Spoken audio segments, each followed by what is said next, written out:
Hello, my name's Natalie and I'm a member of the youth here at the Church of the Good Shepherd. Thank you for taking the time to listen to this video, and I hope when you're watching the weather is a bit better than it is now. The passage I was drawn to this week was Jeremiah chapter 1 verses 6 to 8, which says in the NIV translation, "Alas, sovereign Lord, I said, I do not know how to speak. I am too young. But the Lord said to me, do not say I am too young. You must go to everyone I send you and say whatever I command you. Do not be afraid of them, for I am with you and will rescue you, declares the Lord." In this passage, Jeremiah shows his fears of spreading and prophesying God's word to others. I'm sure many of us often feel just as hesitant to approach other people, regardless of our age, because perhaps we feel they have more wisdom or more experience than us. We might ask ourselves if we really have the right to teach or inform them when they clearly have more important things to do. We might also feel that we won't be listened to, particularly from my point of view as a young person talking to someone older. But God tells us not to let our age become a disadvantage. He encourages us that even when we feel inferior or less experienced, He has given us a purpose to spread his word to others, and so we do have the ability to do it. He tells us not to be afraid. The words we speak are his, and after all, we are only his mouthpiece on earth. I love this passage because often I feel just like Jeremiah. I'm not old enough, clever enough, knowledgeable enough to go and talk to other people. I don't have the status to feel valued or heard. But the thing is, the only status anyone really needs is the status God gives us.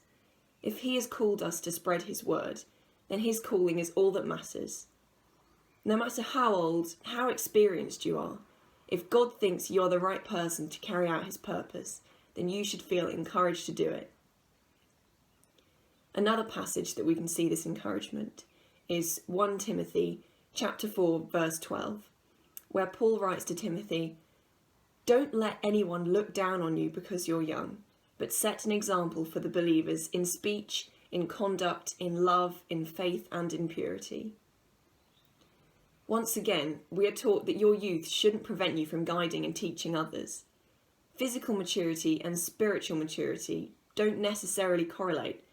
What I mean is, a child may have the gift of spiritual wisdom from a young age, while there may be plenty of adults who are still spiritually immature. The Bible tells us that we should use our gift of spiritual wisdom, if we have it, to show God's love and learn from others who also have that gift. I'd like to encourage you to look at those younger than you with fresh eyes. There is something in the innocence of young children that can be so refreshing and so honest. We've all had that experience of being asked awkward questions by a small child who is just curious. There are so many young men and women today that have not just the potential to be great people, but who already are great people, despite their youth.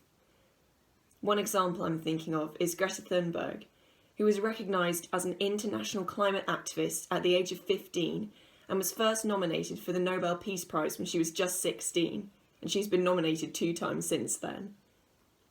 She is undoubtedly an inspiration to those younger and older than her to change the future of our planet. If she had been afraid or hesitant to speak out about what she believed was right, her important message about climate change may not have reached the ears of those with the power to start change. But she had the courage and the confidence to take a leadership role, and as a result, people 3 times her age were learning from her. God tells us to have the same courage. It's natural to have fears such as Jeremiah and Timothy had. But God tells us not to be afraid because he is there with us all the time. It may be difficult, and believe me it is, but trust in the courage of the Lord and you can find the strength to do things you may have thought impossible. So if you're a young person listening to this, reflect on this passage from Jeremiah and how it could encourage you to take steps forward. If you know a young person, support them in their development of spiritual maturity and be prepared to really listen to those younger than you. You may hear God's words being spoken from a child's mouth. Thank you for listening, and I hope you all have a great week.